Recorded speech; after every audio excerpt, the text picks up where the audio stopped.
Krásný den, milí posluchači, já vás dneska vítám u nové epizody našeho podcastu Medicína srdcem. Moje jméno je Terka a dneska tu se mnou sedí úžasný a výjimečný host Vilém Franěk. Ahoj, Vildo. Ahoj, já vždycky říkám, že je škoda, že není vidět, že se přitom tak hezky směju. To bylo hezké představení. Děkuju. Já už jsem říkala, že náš podcast se jmenuje Medicína srdcem a je trošičku zvláštní v tom, že vlastně ty seš lékař, ale medicínu aktuálně neděláš, nevěnuješ se jí. Ale já si myslím, že to zase asi tolik nebude vadit medikům, kteří se během Vánoc učí na zkoušky a mají medicíny plný zuby, tak možná ocení takovou odlehčenější verzi našeho podcastu. Nicméně teda ty se aktuálně věnuješ marketingu, sociálním sítím, Instagramu, pracuješ pro MOL TV. Mě by ale zajímalo, co tě vedlo k tomu vlastně jít studovat lékařskou fakultu. Jestli jsi už měl třeba takový ty pohnutky k marketingu dřív na střední škole, nebo se to vyvinulo potom později? Neměl jsem vůbec pohnutky. Já jsem měl to štěstí, že jsem seděl s hrozně chytrým a šikovným klukem v lavici na střední škole, který mi vždycky radil a bylo příjemný se tak jako s ním potloukat tou střední školou. A měl jsem teda na konci asi i jeho zásluhu docela dobrý známky. Mm-hmm. Takže když se potom podávaly přihlášky na vejšku, tak já jsem si podal medicíny, všechny myslím, a žurnalistiku. Mm-hmm. A byl jsem takovej tehdy ještě hodně zapálený hokejista a vlastně moc jsem tomu nedával a vzali mě do Plzně na průměr. Takže když mi přišla, a byl to úplně první, co jsem dostal, takže já jsem už prostě, to se nějak podávalo, že v únoru, v květnu mi přišlo, že mě berou na průměr do Plzně a pak začaly všechny takové ty přijímací zkoušky a já jsem na ně jezdil a říkal jsem, že mě už je to úplně jedno, vlastně já už jsem přijatý a dával jsem si to protože mě hrozně bavila biologie a chemie a fyzika a měli jsme skvělýho učitele na střední na to, takže jsem si říkal, že vlastně to je něco, co bych chtěl rozvíjet. Nevím, jak moc se to potom promítli do toho studia samotného biologie a chemie, ale tak to byl asi ten důvod. A druhý, já jsem měl žurnalistiku a to už jsem ani jsem nejel na přijímačky. Takže už to takhle vyplynulo a bylo to dobrý rozhodnutí. Ale tvoji kamarádi na tebe práskli, že ty jsi byl šprt zpočátku, že jsi strašně hrotil zkoušky. A dokonce vím, že jsi si vypěstoval takový rituál, že jsi před zkouškou nespal a i když si to prostě uměl, tak si stejně nešel spát, protože jsi myslel, že ti to přinese smůlu a chodil si na ty zkoušky úplně našprtanej. Jo, já jsem asi to prozradili dobře, já jsem první 2 nebo 3 roky jsem fakt jel, že jsem asi měl i dobrý, nevím, jestli třeba jedno Bčko nebo něco, jako fakt jsem si asi mi to šlo a dával jsem tomu hodně a fakt jsem se učil dokud to šlo. Ale pak se sebehly 2 takové věci. Jedna byla, že jsme teda začali dělat hokej a druhá byla, že jsem na patologii po prostě, já nevím, 4,5 měsíci šíleného učení dostal 3. A řekl jsem, že už mi to za to nestojí. Už to není na stýpko. Že už si za to nechci prostě zničit zdraví a začal jsem se učit docela normálně. A tam byl takový zlom, kde já jsem z těch jedniček jsem se začal mít ty Cčka, nebo to se teďka už se ani rozpovídám, co se dávalo. Ale tam se to nějak jako zlomilo ve mně, no, tak... Že jsi byl lajdák. A od té doby to šlo z kopce. No a kdy jsi teda vlastně zjistil během toho studia, že tě baví marketing, sociální sítě a tyhle věci? My jsme v asi druháku, tuším, tak přišel Filip Malota, který dneska už je hotový zubař, za Martinem Červeným a řekl mu, že by tu chtěl dělat hokej. A Martin, asi jak ho tady teda znáte, a všichni, kdo posloucháte, tak je samozřejmě byl nadšenej, ale nedal to najevo. A řekl mu, tak se předveď, Filipe, teda, jak bys tady chtěl dělat hokej. A Filip se předvedl, napsal mi, jestli bych to nechtěl dělat s ním, a tak jsme pomaličku začali dělat něco, co se jmenuje dneska Akademici Plzeň a děláme jako univerzitní hokejovou ligu. A tak nějak se snažíme o to, aby se tady zlepšil ten univerzitní sport celkově u nás. A v rámci toho já jsem si vzal na starost nějakou komunikaci a psaní s médiama a dělání sociálních sítí a tak. A vlastně mě to strašně chytlo. Úplně jsem si říkal, že měl jsem takový to jako svědění, jsem říkal úplně to je prostě... Taky to flow. Jo, úplně. Přesně, byl jsem úplně ve flow. A hrozně mě to bavilo. A z těch reakcí, co jsme měli okolo, protože tam je dobrý, že máš takovou tu instantní reakci, co ti prostě polechtá to ego, tak asi i ty ostatní to bavilo. A tak jsem teda začal nějak tady jako pokukovat, co se dá, nedá. A pomaličku se v tom nějak zdokonalo. Takže to je tady ten moment nějaký, kdy jsem zjišťoval, že třeba medicína není jediná cesta, ale moc jsem si to nechtěl připustit, podle mě, nebo dřív si to uměli připustit kluci právě kámoši a byli jako schopní mi říct, že hele, ty to ale nebudeš dělat tu medicínu. A já jsem říkal, no já budu, co blází tady. Jakože, takže oni byli asi dřív si to dokázali uvědomit než já a pak prostě na konci jsem se rozhodl, ne, no. Takže. Ale když už si teda potom takhle nějaký ty roky věděl, že možná to asi nebude ta jediná cesta, ta medicína, tak co tě motivovalo to vůbec dostudovat? Jo, mě už přišlo úplně jako nepředstavitelný, že bych, protože já to nevěděl tak dlouho, jako kdybych měl najít nějaký moment, tak si vždycky jako vracím v hlavě já jsem byl v páťáku, v letním semestru, jsem byl na Erasmu v Innsbrucku. A to bylo takové, že jednak teda jsem zjistil, že jsme dost našprtaný a že jsem jako nemusel nic moc dělat, abych byl na úrovni těch ostatních. A jednak tam všude byly okolo hrozně krásné hory a hrozně hezky mi se mi tam žilo, jakože kromě té medicíny. Takže já jsem prostě místo školy jezdil tam lyžovat a lézt prostě tam klettersteigy a bylo to hrozně příjemný.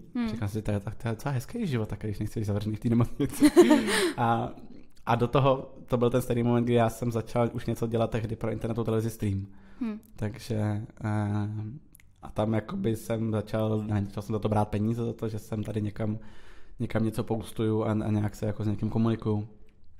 A vlastně pomaličku jsem tušil, že bych třeba do toho jako nemusel jít, ale reálně, jestli jsem jako někdy tušil, že to dělat nebudu, tak podle mě až jako v průběhu šestáku, že když už byl šesták, nebo jsem byl v šestáku, tak už jsem měl práci vlastně na půl úvazek plnou v tom streamu. A tak nějak jsem jako mezi tím a do toho ten hokej a nějak jsem mezi tím jako balancoval a říkal jsem si, že teda budu mít na výběr ale takže to nebylo tak dlouho. To jako šlo o rok, vlastně rok vydržet a bylo to teda trápení hrozný. Jako, ty státnice už fakt bolely, jako, ale že nebylo to, že bych prostě od druháku věděl, že nebudu to dělat. No a kdyby ses teda nevydal tou cestou marketingu, tak jaký obor medicíny tě tehdy nejvíce lákal? Mě hodně bavilo cokoliv se sportem, takže já jsem hodně koukal tady na tělovýchovné lékařství a koukal jsem na ortopedii, ale pak samozřejmě taky zajímalo, a to byl nějaký důvod, jako potom tady hrál roli v tom rozhodování, jako jaký to má pak vliv na tvůj osobní život a co to znamená pro tebe v rámci nějaký rodiny a života okolo medicíny. A asi si myslím, že kdybych do toho nakonec šel a stál bych před tím rozhodnutím, tak asi budu praktik. Praktici jsou nejlepší. že takovej, že jako z toho malého výzkumu, co jsem si dělal, to vyplývá, že praktik by mi asi sedl. Tím, že jako asi se nebojím se mluvit s lidma. A pátek do 12. A pátek přesně. Čímž nechci urazit žádný praktiky. Ale zase na druhou stranu, pak je to dost jako repetitivní činnost. Takže taky to má svoje nevýhody. No. My jsme dostali i pár otázek na Instagramu od našich posluchačů a jedna z nich byla, jestli nelituješ toho, že neděláš medicínu. No, jako myslím na to samozřejmě občas, že to je něco, kde jako ty hodnoty jsou úplně jinde, že? Jako, že jestli jdeš pomáhat lidem, anebo jestli řídíš tady komunikaci někoho a staráš se o marketing, jako tak hodnotově jsou to dost dvě odlišné věci. Ale já jsem to vždycky měl tak, že jsem byl radši, nebo přemýšlel jsem nad tím tak, že nechci léčit lidi s pocitem, že jako nejsem dobrý sám sobě, nebo jako sám v sobě. Že prostě nechtěl bych tam být ten, kdo jakoby to dělá nerad a zároveň máš léčit ty lidi. To znamená, jsem věděl, že jestli někdy, a čímž úplně jako nezavírám tu cestu, že bych se někdy vrátil, tak jestli někdy bych chtěl léčit, tak musím být nejdřív jako v pohodě s tím, že já jsem natolik vyrovnaný a natolik happy s tím, že tam jsem, že do toho půjdu. A to jsem prostě na tom šestáku neměl.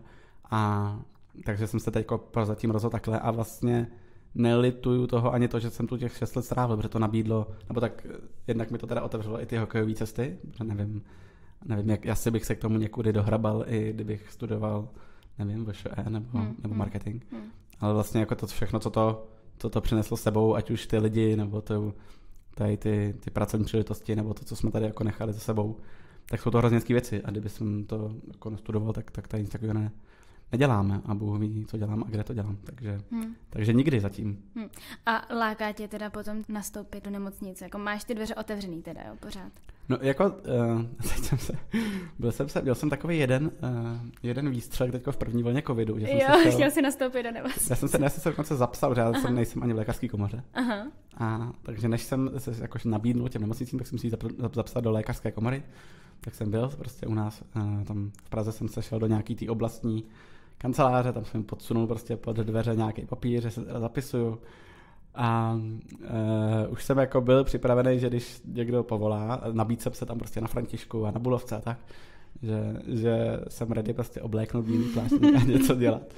Ale nepřišel nikdy žádný telefonát. Načež jsem se teda teďko zase odhlásil z lékařské komory, protože po mě chtěli ty poplatky. Tak to platit nebude. Takže a vlastně jediný, co mi za to nabídli, bylo to, že jsem v nějakým přehledu na internetu a až mi posílali ten Tempus Medicorum, což jsem teda shledal, že to není zase taková výhoda, abych platil 2,5 ročně nebo kolik, a to jsem se odhlásil. Takže, ale myslím si, jako musel bych asi chvíli se někam zavřít na půl roku a připomenout si minimálně ty základy, protože jsou to 3 roky a už si myslím, že teda jsem na úrovni, nevím, prostě jako, že asi ne, jako že bych to nikdy nestudoval, ale vlastně si neumím představit, co by to obsahovalo, abych se vůbec vrátil do toho. Ale nezavírám to úplně, nebo jako, nevím, já fakt nevím, já vůbec nevím, jak bych zvládal ten pracovní život, já jsem dost takový jako volnej a takový nejsem moc svazovatelný a nemám vůbec představu, jako asi bych, jako v rámci nějaký výzvy bych si to asi mohl někdy zkusit, ale a možná k tomu někdy dojdu, ale zatím ten moment nepřišel, ale třeba někdy přijde, no, jako třeba se to někdy bouchnu do stolu a řeknu, hele, už dost, už prostě pojď. Vyzkoušel jsi dost věcí okolo, už je na čase se usadit. A co teda dneska děláš za práci? Protože jako to je pro mě třeba takový jako nepředstavitelný jako marketing, sociální sítě, tak co to vlastně děláš? Marketing dělá každý. No právě. Ale když jsem skončil školu, tak to právě vyšlo přesně tak, že ta banda, co byla na streamu tehdy, tak šla dělat internetovou televizi do Mallu, takže jako to, co jsme dělali ve streamu, tak děláme pod něčím, co se jmenuje Mall TV, a kde už dneska teda nejsme vůbec společní s Mallem, ale už jsme jako v součástí vydavatelského domu Czech News Center, kde prostě jsou Reflex a e-sport a Deník Blesk a tak. Takže tam jako děláme tady nějaký zábavný videa a snažíme se těmi videi, ať už někde pomáhat, si občas takhle nalhávám, že vlastně supluju to, že jsem pomáhal lidem, tak to dělám skrz videa, ale nemá to ani trošičku nic společného s tím, co bych dělal v nemocnici. A takže nevím, děláme tam třeba Mikýře úžasnou po internetem, Luďka Staňka, tam máme Adama Gebrian, který chodí po České republice a pokouší se zlepšovat stav veřejného prostoru a tak. A tady v Mall TV jako takový mám na starosti celkovou tu komunikaci, aby o těch lidech bylo vědět, aby na ty pořady někdo koukal a tak dále, s nějakým jako takovým biznesovým přesahem. A do toho v rámci toho stejného vydavatelského domu my dneska děláme něco, co se jmenuje FOMO. A je to tak jako médium pro mladý. Postavili jsme jako redakci, která má 17 až 19 až 25 let. A cíl je dávat informace mladým lidem ve věku 17 až 24 let. Tak to se nějak snažím jim jako pomáhat, aby nepřišli tolik do styku s tím korporátním prostředím a snažím se je tam nějak jako administrovat. A do toho ve volném čase se snažíme tady furt posouvat ten univerzitní hokej, ale což je furt takový jako to totální hobby a vlastně spíš jako když se to podaří, tak jako dneska už tu máme skvělý lidi, kteří se o to starají, takže to tak nějak. A v ještě jiném volném čase se pokouším pomáhat manželce, která má která se v rodině máme hromadu práce a hromadu zodpovědností, tak se snažím být táta a jednak si spustila teďko vlastní modní značku, tak tam takovou nějakou jako administrativu a takový věci, co jsou spojený s tím. Takže je to hodně. Vlastně ten záběr je vlastně takovej, sám jsem často jako asi už takový, že toho je hromada a že už bych měl někdy něco ubrat, ale já se moc neumím říkat ne zatím. A takže toho je zatím dost. No tak já jsem ráda, že jsi neřekl ne na tenhle podcast. Ježíš, to bych nikdy neřekl. Neřekl jsi. Protože jsem si říkala, jako vměstnat se asi do tvého jako harmonogramu denního plánu, a tak to je asi náročný. Když můžu někde mluvit, tak já jdu. Ne, to samozřejmě to je velkou ctí, že tady můžu takhle, mně přijde, jako že jsem tu nepatřičně. Ne, mezi těma lékařema a studentama tady pak přijdu. Ne, to vůbec. Nicméně, já bych se ještě chtěla vrátit k tomu MOL TV. Vlastně jedním z vašich nejsledovanějších pořadů je Mikýřova úžasná pouť internetem. Tak to byl tvůj nápad na tenhle pořad? Nebyl to úplně můj nápad, nebo my jsme ho jako Martina vzali, protože už tehdy něco dělal pro Red Bull a pro Freeride, tuším. A my jsme to jako viděli, tak jsem říkal, že ho musíme nějak jakkoliv dostat k nám. Sedli jsme si na kafe, řekli jsme si, že nás to baví a jestli by to nechtěl dělat s náma. A Martin po chvíli přemýšlení řekl, že by chtěl, takže jako tak nějak to vzniklo, že jsme spíš mu řekli, že mu zaplatíme nějaký faktury, když se tomu bude věnovat trochu víc, protože on tou dobou dělal oceňování podniků v nějaký firmě, prostě, že ťuká něco do Excelových tabulek a vlastně tu videotvorbu měl jako takový koníček, když to dělal spíš jako reklamní věci. A tak spíš jsme ho jako vzali a řekli, hele, je to dobrý, dělej to víc. Takže tak, ale pak byla nějaká epizoda nebo nějaký jako časový okno, ve který jsme se o to jakž tak jako starali, ale pak on jako jeho genialita a kreativa natolik převážela, že vlastně dneska my už nemáme co říct a on jede vlastní bomby. No a myslíš si, že ta oblíbenost u diváků spočívá ve výběru témat a relevantních informacích, nebo je to spíš takovou tou satirickou komediální formou, jakou to podáváte? Je to asi kombinace. Jednak teda on je strašně silný komik, jakože ačkoliv si to neuvědomuje a nerad to o sebe slyší, tak on je strašně silný a to někteří lidi to přirovná jako k český sodě, taková nová éra, ale on opravdu má strašně dobrý ty vtipy, to znamená, jdeš tam trochu za humorem, jdeš tam trochu za tím, jak on to zpracovává, protože to je trochu takový nezvyklý, nebo nejseš úplně zvyklá na to, že by někdo takhle ty videa takovým stylem dělal. A samozřejmě tam, když s tím tématem, to znamená, když jsme udělali video na Petra Ludwiga, tak prostě to byl takový, že existuje nějaká skupina lidí, která prostě nemusí Petra Ludwiga, tak se jde se podívat, tak aby jim to polechtalo to ego. Říká, aha, tak on ho taky nemusí mít rád. No, že vlastně, ale pomaličku se od toho snažíme jako odvracovat, aby to nevypadalo, že to je jako prvoplánově vození se po lidech. Protože samozřejmě je nějaká jako úplně legitimní strategie, že jdeš po někom, kdo má větší zásah a potom se jako svezeš. Což ale nebyl ten prvotní cíl, ten cíl byl, ten sarkazmus jsme pochválili v tom díle, jako, že to není vlastně vození se po lidech, ale spíš jako takový ukazování na věci, které třeba nejsou košer nebo nejsou... On to někde označil jako ukazování amorálnosti nebo nemorálního chování na internetu. No, on to nemá rád, ale jako někdo, nevím, Martin Veselovský mu říkal, že je morální policie nebo tak něco. A což samozřejmě můžeš být do chvíle, než sám uděláš nějaký průser, nebo než jako pokud sám držíš nějaký ten kodex, což Martin zatím drží, ale prostě v momentě, kdy ať už chtěně nebo nechtěně udělá nějakou blbost, tak se to může dost vymknout z ruky. Ale tak máme nějaký takový jako zásady, do koho se jde a že se neřeší jako osobní věci a nezveřejňují se jako zprávy, který ti někdo poslal a nechtěl, aby se zveřejnil. Takže fakt to jsou věci, do kterých, když už do něčeho jde, tak jsou to věci, které jsou veřejně dohledatelné a které si asi mohli všimnout všichni lidi na internetu a on je spíš jenom dá do nějaký kondenzované formy a zpracuje to tak, že si říkáš, ty bláho, tak to je vlastně dobrý.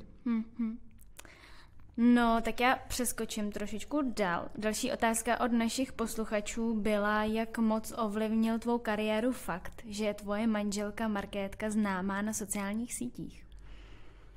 Asi dost, no. Asi hodně v tom, že byla to nějaká říká schopnost, ale prostě viděl jsem, jak to funguje, za co jsou, nebo kde se tady v tom biznise točí peníze a že tam, jako co se tam děje. A bylo to asi něco, kde jsem se dokázal si představit potom, že jsem jako pochopil ten biznis jako takovej a že tohle vlastně není nic ultra náročného, ne to, co dělá Markétka, to je teda extrémně náročný, ale jako to zajišťování okolo. Já jsem byl dost takovej, že jsem moc na tu biznisovou stránku věci nekoukal, ale vlastně to, to, co jsem udělal tím skokem tady do toho trochu jiného života, tak se mi otevírají tady ty nějaký jako podnikatelsko-biznisové stránky těch věcí a spíš na to koukám jako tak nějak jako podnikatelským pohledem. Takže určitě dalo mi to asi nějakou sílu v tom, že jsem věděl, že jsou lidi, kteří nejsou zdaleka tak třeba erudovaný jako já a taky se tím živějí, tak byl to nějaká jako záchranná brzda v momentě, kdyby se mi třeba nedařilo nebo něco, tak jako furt jsem věděl, že ten biznis takhle nějak funguje a že já se v něm dokážu nějak pohybovat. Tak ona studovala, ne? Marketing nebo něco taky. Takže jsi to jako měl takhle z první ruky v podstatě. Doučovala tě? Měl, ale jako nevím, jak moc, aniž bych chtěl marketingové školy a ekonomické školy jakkoliv jako napadat, tak myslím si, že to není jako v porovnání s tím, co znají prostě lidi z medicíny, tak to je prostě jako nebe a dudy, opravdu to prostě není v momentě, kdy si na to sedneš ty, jako jak jsi zvyklá se učit, tak seš prostě jako se to naučíš, fakt nechci, aby to vyznělo blbě, ale prostě za 3 měsíce intenzivního učení se prostě naučíš celou tu školu. A spíš je to o tom, jaký seš člověk a co tě baví a kam tě to tahne. Jak to dokážeš prodat. No, než že k tomu máš ten hotový titul. No. Takže jako moc mě nedoučovala, a spíš to byl nějaký takový pokus omyl a to, co jsem načerpal tady na hokeji a na streamu, tak už jenom jako rozvíjím. A teďka k tomu hokeji, k tomu univerzitnímu hokeji, tak mohl by si vlastně říct, o co se jedná, jak vás to napadlo něco takového rozjet?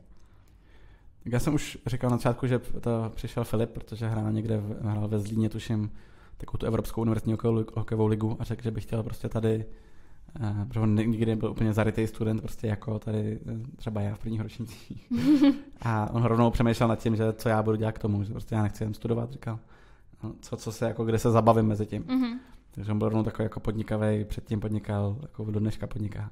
Takže byl takový, že pojďme to tady rozjet. A mně to přišlo tehdy jako geniální nápad a vlastně mám na to jenom skvělý vzpomínky.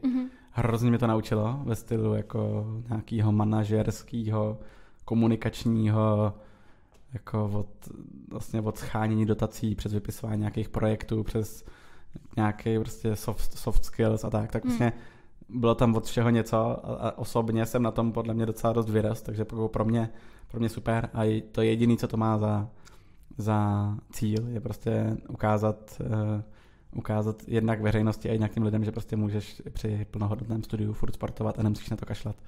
A vytvořit nějakou komunitu tady kolem toho, která tě v tom bude podporovat. Ať už budeš dělat univerzitní hokej, nebo futsal, nebo basketbal, nebo florbal, nebo cokoliv. Což dneska už jsou ty ligy, že vlastně na základě tady toho univerzitního hokeje dneska ta Česká asociace univerzitního sportu spustila 6 i s náma, 5 ostatních univerzitních lig, kde máš futsal, basketbal, florbal, fotbal a ještě něco? Volejbal, nevím, teď bych kecal. A snaží se jako vybudovat to stejné, co jsme udělali s tím hokejem. Což je ale extrémně těžký, protože to je něco, co vzniklo od spoda a od těch lidí, vždycky takových bláznů, jako byl Filip, se našel v každém městě 2 a dneska jako tam vedou ten tým a řešejí, co a jak to posouvat. Ale dneska jako je vidět ta tendence, že minimálně jako nějaký chtíče udělat z toho prostě nějakou tady věc. A otázka je, jak dlouho to bude trvat a jestli to v polovině nezemře, no, tak anebo jestli to prostě nás přežije a budeme tady pak prostě jednou se tady hrát hokejová nebo cokoliv univerzitního a budeš na to chodit v drazech a fandit, tak to by byl jako hezký cíl. No ale to je právě docela dost populární v Americe, tak tam jste se inspirovali, nebo to přišlo nějak jako z vlastních hlav? Nebyli jsme úplně na začátku té myšlenky, tak to bylo kluci slovenský právě z té Evropské univerzitní hokejové ligy, tak oni se teda říkali, že se inspirují v Americe a že to chtějí dotáhnout sem a dělat to jako na evropské úrovni, což je teda extrémně složitý, jako už jen na český to je extrémně složitý udělat. A my jsme vlastně potom nějaký moment, kdy jsme viděli, že už něco máme za sebou, něco umíme a nelíbí se nám, kam se to posunuje, tak jsme se rozhodli trhnout a udělat si to český. No. Takže samozřejmě ten cíl je dotáhnout to do toho, jak to vypadá v Americe, ale tam je to zase úplně jinak, jednak jako nějakou sociální situací a jednak tím, že ty školy jsou tam placený a vlastně ty můžeš s tím sportem operovat i jako nějakou věcí, která ti hraje roli v přijímačkách na ty dané vysoké školy. Což teďko, že guvernér ČNB Rusnok říkal, že přemýšlí o zavedení školného, tak samozřejmě je to nepopulární krok, ale v momentě, kdy se to stane, tak pro nás to bude samozřejmě jako plusový krok, protože jednak ty školy asi získají něco do rozpočtu, což pak budou moct narvat do marketingu, což zrovna se univerzitní sport. A jednak budeš mít nějakou páku na ty lidi, že budeš říkat, hele, vy nemusíte platit to školní, protože vy tady máte vedle toho i nějaký jako sportovní skills, na základě kterých my vás tady vezmeme do našeho univerzitního hokejového týmu třeba. No ale v rámci toho pořádáte také bitvu o Plzeň, ta je u nás pro mediky velmi známá. Jedná se o hokejové utkání mezi Lékařskou fakultou v Plzni a Západočeskou univerzitou. Tak jaké byly ty začátky? Těžký. Asi jako všechno to bylo těžký, ale nejlepší to bylo v tom, že vlastně jednak nám nikdo v tom jako moc nevěřil. A do dneška si s Filipem opakujeme, jak mu vždycky pak ty lidi potom za ním chodí. Tak se vám to povedlo teda, no. A je to jako hezký, dneska už je to hezký svátek, že víme, že těch lidí přijde vždycky takhle a jako je to takový... Kolik tak zhruba chodí? Něco mezi 2,5 a 3 tisícema, jakože je to docela hezký. A teda jestli posloucháte, což asi posloucháte, někdo, kdo jste tam byl v tom bílém pekle, tak vám všem chci vyseknout ohromnou poklonu, protože to je vždycky hrozně hezký, když tam jdou ty spolužáci podpořit ty svoje kluky, co tam v tom týmu hrajou. Tady je teda furt míň a míň, letos máme naštěstí přišli 2 kluci, Honza Kalus a Timotej Marguš z Frýdku Místku, hráli první ligu hokejovou a dneska studujou tady medicínu, což je skvělý.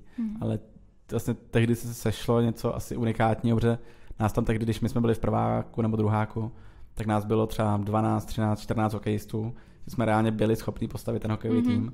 A dneska už je to, že prostě tam je 5-6 kluků max a zbytek my tak nějak lepíme jako z zdravotní FZS, OZČU a tak, že vlastně jako každý, kdo se trochu ochomejtnul kolem zdravotnictví, tak z něj děláme medika na ten zápas, protože je to, už to není takový, no, těch hokejistů moc nechodí, teďko teda přišli 2, tak to je taky, na 6 let máme tak nějaký ambasadory, ale tak, no. Nicméně bitva o Plzeň je za mě teda totální highlight toho roku a doufám, že to ještě několik let potáhneme, protože to je vždycky jako hezká událost toho podzimu, že se tady můžeme sejít a říct, že jsme lepší než ŽČU.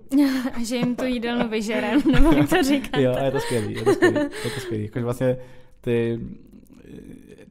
to, že dokážeš ty lidi jako i proti sobě poštvat jako v nějaký jako fanouškovský úrovni, tak je vlastně dobrý, že jim s tím spojíš nějakou emoci a oni prostě se tady hádají, jestli LFP nebo ŽČU a jdou tam fanit tomu týmu a je to jako hrozně si to užíváme, no, že tam takhle, že to i ty lidi baví. No ale já jsem se na ty začátky ptala z toho důvodu, že jsem někde slyšela, že ten začátek, nebo jako to, jak jste rozjeli tu bitvu, tak byl spojený se zpívajícím rozhodčím, tak možná pro ty z nás, třeba kdo neznají tenhle příběh, tak mohl bys to nějak jako vysvětlit. To pro mě byl třeba 3. nebo 4. rok už.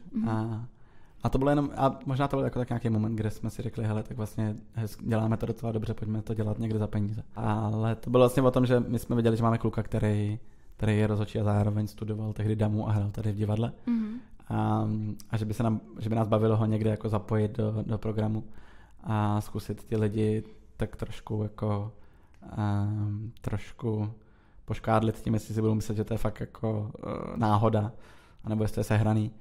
A tehdy ještě nebylo tolik, tady ta společnost nebyla prožraná one man show, takže jakoby tě tehdy ani nenapadlo, že by to někdo na tebe mohl ušít. A my jsme ho nechali, prostě dali jsme nějakou scénku, jsme zahráli na začátku toho utkání, že nepřišla zpěvačka a že to zaspívá tu hymnu rozhodčí a Jirka Plnář to kdy podpořil, vlastně začal tam tahat telefon a říkal, že to je neuvěřitelný.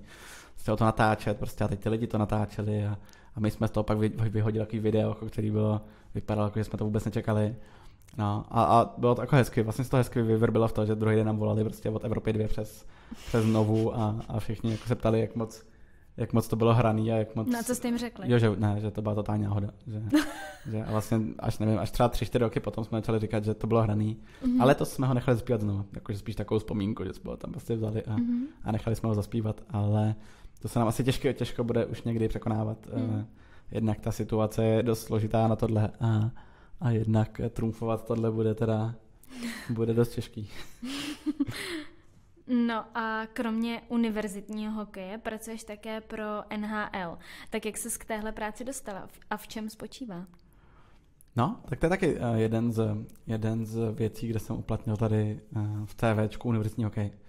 Přesně jsem mi říkal, oni tehdy hledali nějaký lidi, co se budou starat o digitální komunikaci v Evropě a chtěli jednoho kluka ze Švédska, jednoho Fina, jednoho Švýcara a jednoho Čecha. Já jsem jim poslal takhle, říkám, hele, já tady dělám tady to, dělali jsme tady hokej, teď tady to už bylo tehdy, tuším, už bylo po škole. A tak jestli by vás to bavilo, tak budu rád, jako podívám, jak to děláte vy. No a prošel jsem nějakýma, nevím, 5 kolama takového jako povídání si s nima, až nakonec řekli, že jo. A nic, bylo to vlastně to, co jsme dělali pro akademiky, akorát za to dostáváš peníze pěkný, no, že jako dělali jsme tehdy sociální sítě NHL pro tady evropský trh. A dneska už já jsem to předal tady na kluka, co jsme si tady vychovali v akademicích, takže vlastně to je takový hezký, ne kolotoč, jak to mi říká, prostě koloběh. Koloběh jsme si dokázali jsme tu mít šikovného kluka, který se ověřil, že na akademicích jako je šikovnej, tak jsem řekl, já už nemám čas na to dělat, potřebuji někoho šikovného za sebe. Pojď to dělat ty, protože vím, že jsi dobrý. Tak to je takovej jedna z mála věcí, kterou já vždycky opakuju, že dneska jsme zrovna seděli před tím podcastem s klukama, který by se chtěli nějak zapojit. A jim říkám, já vám ale nedám vám žádný peníze, jakože já nemám žádný peníze, všechno to je zadarmo. Je to prostě, jako, kdybych nějaký měl, tak vám je dám rád. Ale co vám můžu dát, tak prostě pokud uvidím, že jste šikovný a dává to hlavu a patu, tak vám moc rád otevřu dveře kdekoliv, kamkoliv jinam, protože dneska už mám to štěstí, že jsem v nějaký pozici, kde se mě jako na mě lidi obrací a ptají se, jestli nemám někoho pro nějaký jejich jakýkoliv projekt, často sportovní projekt, a já říkám, nemám, tyhle, prostě já už vlastně všechny, co jsem měl, tak už jsem někam rozházel a už, tak jsem hrozně rád, když se někdo obrátí a řekne, jako pochopí tu přidanou hodnotu toho, že dělá něco navíc a že to nejsou peníze, ale že to jsou věci, které může někdy v budoucnu potom uplatnit. A to se neplatí jenom na univerzitní hokej, ale je to třeba i točení podcastů, je to i to, že si budeš chodit ve čtvrťáku na neurochirurgii rok zadarmo, protože prostě je to něco, co děláš pro sebe a víš, že na konci toho to někde zúročíš.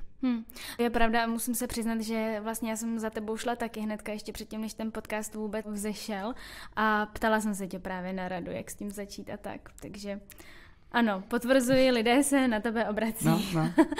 No a já jsem tě právě tehdy řekl, začni a to bylo všechno. No nicméně ještě k těm sociálním sítím. Taková otázka poměrně filozofická. Co si myslíš o kvalitě obsahu, který je vytvářen na sociálních sítích? Můžeš to mluvit prostě. Jo, já tě nevybíbám.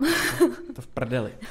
Mně přijde, že a ten covid to teďko ukázal hrozně a mě to vlastně trápí, nevím, co s tím mám dělat a trápí mě to osobně, že jsem v nějaký pozici a přesně mám k medicíně trochu blíž než normální člověk, zároveň vím tady mám nějaké zkušenosti pracovní tady z toho světa prostě komunikace a sociálních sítí. A vlastně mě hrozně trápí, že nejseš schopnej vůbec nějak ovlivnit to, co se dostane k těm lidem. Jo?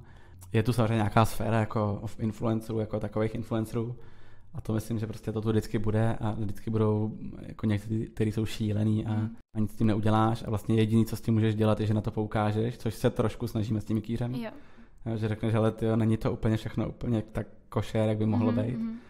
Tak jako to si trošku snažím, tam si trochu jako odškrtáváme, že snad trošku přispíváme k tomu, že ty o tom musíš mluvit, jako v momentě, kdy chceš něco změnit, tak o tom musíš mluvit a musíš na to poukazovat a musíš to dělat furt do nekonečna. A to, co vždycky říká Adam Gebrian, on to je architekt, který nikdy nebo udělal 2 domy, ale je to vystudovaný architekt, který nikdy nedělal architekturu a jediný, co dělá, tak komentuje ty práce těch ostatních. Protože je pro ně důležitý, aby se o tom mluvilo, protože ty musíš mít kritiky, musíš mít jako diskuzi, a jinak to nikam neposuneš. A to stejné podle mě platí pro obsah na sociálních sítích, ale myslím si, že ten svět je tak rychlej a tak zvláštní a tak divoký, že jako dávat si za cíl, že vylepšíš všechno obsah na sociálních sítích je dost nereálný.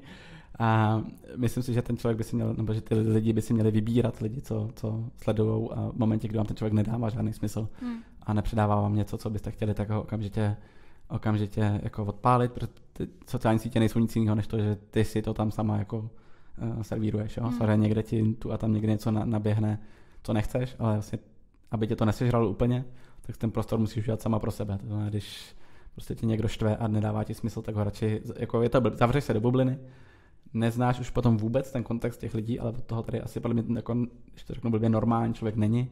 Ten by si měl udělat všechno pro to, aby ty sociální sítě využil jako na maximum k dobru, co může. A vlastně ne, aby se tam nechal srážet, ale je to jako povšechně. Mi přijde, že se řítíme do nějakého, i tady v době postfaktický se řítíme do úplně šílených věcí, kde ty sociální sítě prostě hrajou horší roli, než by se mohlo zdát. Ten covid to ukázal brutálně. Já jsem hrozně rád na Twitteru a tam takové, že vždycky něco stane na Twitteru a pak to trvá 2 dny, než to probublá prostě někam jako k lidem, kteří vlastně nejsou tak závislí na těch informacích a na těch sociálních sítích. Takže jsem vždycky sleduju ty věci, co tam i ty kluci jako novinářský, Vojta Gibiš ze Seznamu a další prostě, co tam dávají a jak ty lidi dneska komunikují, jaký tam jsou nebezpečí. A vlastně mě to tíží, ale nevím, co s tím dělat, no. Nemám na to radu. Jediná rada, co podle mě je, že udělejte si ten svůj feed a ten svoje sociální sítě tak, aby vás to bavilo a v momentě, kdy spatříte prvního dezinformátora nebo člověka, co na vás chce vydělat, nebo co vás chce nějak podvést, nebo co vás chce jakkoliv využít, tak ho prostě odpalte, ideálně ho nahlašte a mluvte o tom s přáteli, protože to je podle mě jediný. No. A vlastně byl to nějaký i bod teďko v tom covidu, jako v rámci celé té komunikace, že se vlastně nevyskočil nikdo, komu by si mohla pořádně věřit a brala ho jako zdroj cílených informací. Jo. Že jediný takový nějaký, jakž tak pořádnej jako lékařský influencer je prostě Tomáš Šebek.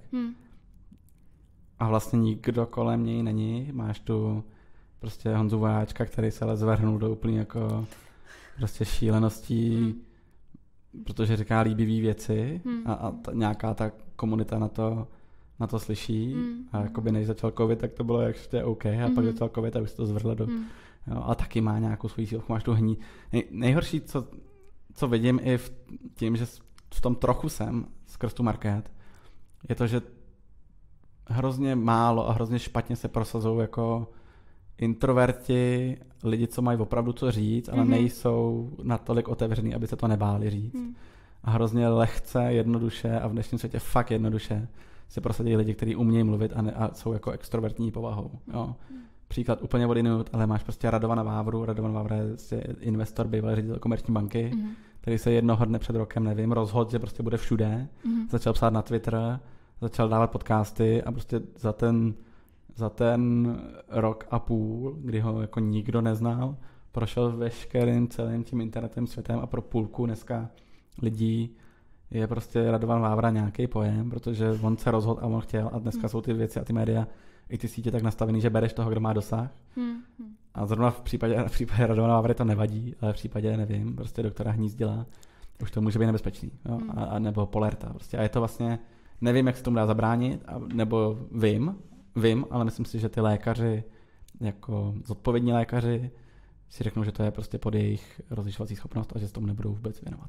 Ale jediný, jak se tomu dá podle mě zabránit, je to stát se prostě Adamem Gebirianem lékařství a že budeš mluvit, budeš si budovat nějaký svůj jako followership, budeš jako trpělivě to vyvracet, budeš to dělat ve svý volné chvíli, v každý, dáš si to jako cíl a prostě vyskočí tu někdo, nevím, o kom víš, že prostě je to ultra mega chytrý člověk, můžeš mu věřit, že to není žádný prostě skládač domněnek dohromady, ale je to složitý. Přemýšlel jsem nad tím, jestli není třeba na čase, ale je to podle mě to taky, jo. Není to žádná výdělečná činnost, ale jestli není na čase založit nějakou prostě neziskovou organizaci a učit ty lidi, co mají co říct, komunikovat. A dělat jim tu PR pomoc a dělat jim tady pomoc na sítích, protože jako čím víc normálních lidí budeš mít, tím lepší to bude. A dneska vidíš to fakt kolem sebe, že lidi, co mají co říct, tak jako nechtějí co říct, nebo jako vlastně nevědějí, proč by to měli říkat. A jediný, kdo dostane prostor, jsou šílenci a extroverti a lidi, co si myslí, že jako sežrali všechno moudrost světa a ne vždycky to dopadne dobře. No ale potom je teda, nebo já vidím hlavní problém v tom, že mladá generace neumí moc kriticky přemýšlet a přesně absorbuje všechno, co se na internetu vyskytne. I právě od těch influencerů, kteří tam produkují jako s prominutím. A tady jsi v podcastu, že můžeme mluvit prostě. Ne, tak povolujeme to zakladatelka podcastu. Já budu korektní. A prostě jsou to jako blbosti. A v tom já vidím hlavní problém, jako jestli třeba neučit tu mladší generaci, nebo i naší generaci, i starší generace neumí kriticky. Všechny generace neumíme kriticky přemýšlet. A jestli právě není tomhle to řešení. Jo, a dělá to Petr Ludvík. A vy jste si ho podali. Dělá to skvěle. Ne, jako každý by měl pro mě dělat to, co jako to zvládne. Mm-hmm. To, že musíme v českém školství začít učit trochu jinak, než učíme, tak to je fakt, ale to je to stejné, jako že víme, že musíme asi něco změnit ve zdravotnictví, jinak se to nezmění. Jo? Samozřejmě je to cesta, že budeš ty už děti od malička učit, jak si ověřovat informace a že ne každý titulek je pravda a že by si to měl dočíst až do konce a dát se do nějakého kontextu nebo se obrátit na někoho, kdo o tom ví víc. Ale to než se stane, tak my se požerem na sociálních sítích jako lidstvo. Jako spoléhat na to, že to zachrání výuka, podle mě nejde. No, že můžeš to dělat ty, můžeš ty jako tady autorka podcastu prostě sdílet ty informace. Složitý. No ale vy, tvoje rodina, manželka, vy jste hodně veřejný nebo hodně na sociálních sítích. Nevadí ti, že prostřednictvím nich ztrácíte jako rodina soukromí? No, to je téma nějaký, který jsme řešili, nebo řešíme furt. No, myslím si, že Markéta je v tomhle fakt zodpovědná a snažíme se to nějak tak jako balancovat, že neukazuje, kde bydlíme a už jako víc a víc přemýšlí o tom, jestli ukazuje vůbec byt, jak vypadá. Jakože jsou to takové věci, neukazujeme vůbec třeba dceru, jak vypadá, nebo nechceme jí dávat na sociální sítě, protože jsme takového toho názoru, že dokud ona si neřekne, že chce, tak jako proč bychom my to za ní měli rozhodovat. Takže je to nějaký téma, který i teďko bude podle mě, zase seš hodně na začátku, ať už proto, to je prostě nějaká kyberbezpečnost tady a i třeba to tady když už to úplně přeženu, jako tady obchodování s dětským obsahem, musí vždycky myslet na to, že to vidí nějaký lidi, zrovna u Markéty na to prostě tak má to 100 000 views každý to video a to už je nějaká masa. Takže je to otázka, kterou řešíme hodně a myslím si, že ji řeší i pár organizací teďko a bude to jako něco, co bude teďko pomaličku růst a říkat ti, hele bacha, sociální sítě taky nejsou úplně jako anonymní a dávej si bacha na to, co tam dáváš. No. Tak jo, já mám na tebe úplně poslední otázku. Jestli bys si chtěl něco vzkázat na závěr nám posluchačům. To je dost to. To je dost. To je nejtěžší otázka. Velká zodpovědnost. Vzkázat, no. Já asi, co můžu říct, čím se řídím já, tak je dělejte v životě to, co vás baví. To přičem vás přesně šimrá prostě v krku, že to je úplně ono, jakože tak cítíte tím jsem se řídil já, i když jsem vyskakoval z medicíny, že prostě jako takovej ten pocit to prostě cítíš, asi to znáš taky, že někde je takovej ten moment, kde prostě říkáš, ty bláho, tohle já bych dělal i zadarmo. Tak to se snažím mít ve svém životě a že jsem takovej, že věci, co mi tohle nedělají, jak se snažím rychle ukončit, anebo je nikdy nedělat. Tak to je jedna taková rada. A druhá je, dělejte věci navíc. Dělejte věci, točte podcasty, zakládejte univerzitní hokejové týmy. Nejenom hokejové. A klidně i fotbalové. Choďte na praxe prostě tady ke svým oblíbeným lékařům, oni vás tam rádi uvidějí. A nedělejte tu chybu, co jsme dělali my na začátku, že to strávíte jenom za židlí, tu medicínu. Je to podle mě škoda a vypadá tak totální boomer, ale ty studentský data už se nikdy nevrátí a je škoda je prosadit za židlí. Tak pokud máte něco, co si myslíte, že vás posune, nebo co vás baví, ať už je to já nevím, dělání kafe v kavárně, nebo fakt dělání univerzitního hokeje, tak zatím běžte, protože to pak určitě někde zužitkujete. Tak. Krásná myšlenka na závěr. Vildo, já ti moc děkuji za rozhovor, že jsi udělal čas a přijel takhle osobně do Plzně. Měj se moc hezky, přeju ti, ať se ti daří v životě, ať si splníš svoje sny, cíle, plány, všechno, co si přeješ. A někdy naslyšenou. Ahoj. Moc děkuju a bylo mi ctí. A vám, našim posluchačům, přeji pěkný zbytek dne, hlavně krásný a šťastný vstup do roku 2022. Děkujeme vám za veškerou podporu, mějte se moc hezky a naslyšenou.